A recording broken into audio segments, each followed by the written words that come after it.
So today we are also going to talk about externalities, and we are going to start off by introducing Adam Smith, pioneer of political economy, and his theory of the invisible hand.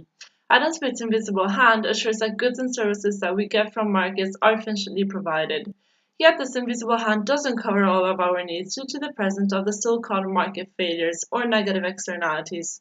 This occurs when there is a social cost, which is the sum of the external cost and the private cost. So when speaking about this, there's a third party involved or a bystander, since the buyers and sellers aren't directly affected. An example of a negative externality would be pollution, and in this case, the third party is society. When someone uses a car, he or she only thinks about the benefits of using it, such as comfort, the pleasure of driving, and getting somewhere quicker.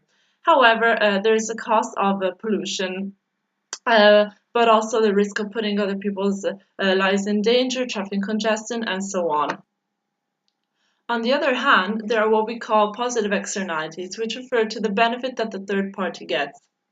An example can be education, because when students go to school or to college, they aren't the only ones enjoying the benefits of education. In fact, thanks to what they have learned, they will be able to provide society their knowledge or work.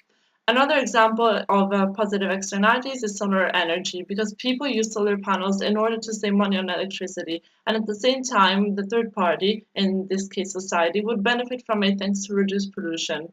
In fact, there have been very extensive government incentives across the world to capture the positive externality of solar energy.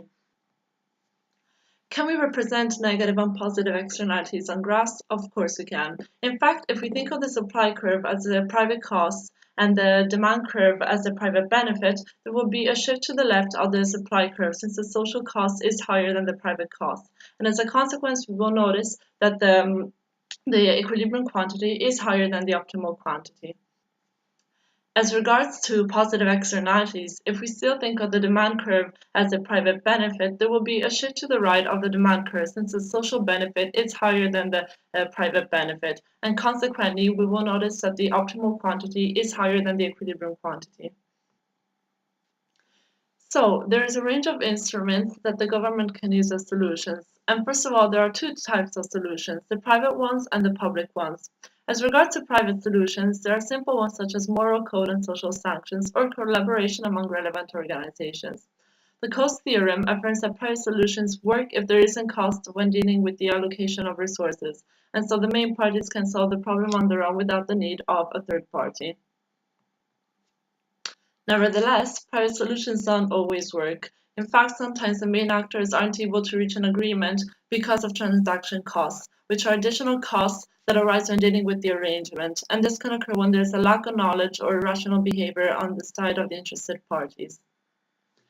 So when private solutions don't work, there are public policies. There are two types of solutions, command and control policies and market-based policies. The first one concerned the problem directly, while the second one urged the parties to find a solution on their own. One form of a command and control policy is regulation. So with this policy, for example, the government regulates firms' emission of pollution, setting specific limits that are allowed. One example of market-based policy is Pigovian taxes. So returning to the example of pollution and how the aim is to reduce it, with these taxes, firms are forced to reduce the emission of pollution since they have to pay a total amount of money for every ton of effluent. So to reach the same aim, the government always uses tradable pollution permits. And the more permits a firm has, the more it can pollute. In any case, both taxes and permits, firms have to pay in order to pollute. Going back to private solutions, these can work if there is a legislative action behind the negotiation. With these, an individual or a group can decide how a good is used. These property rights can be extended so that laws can be created in order to protect physical and intellectual properties and patents. Sometimes these are violated, but to prove that this violation took place, there is a sum that has to be paid.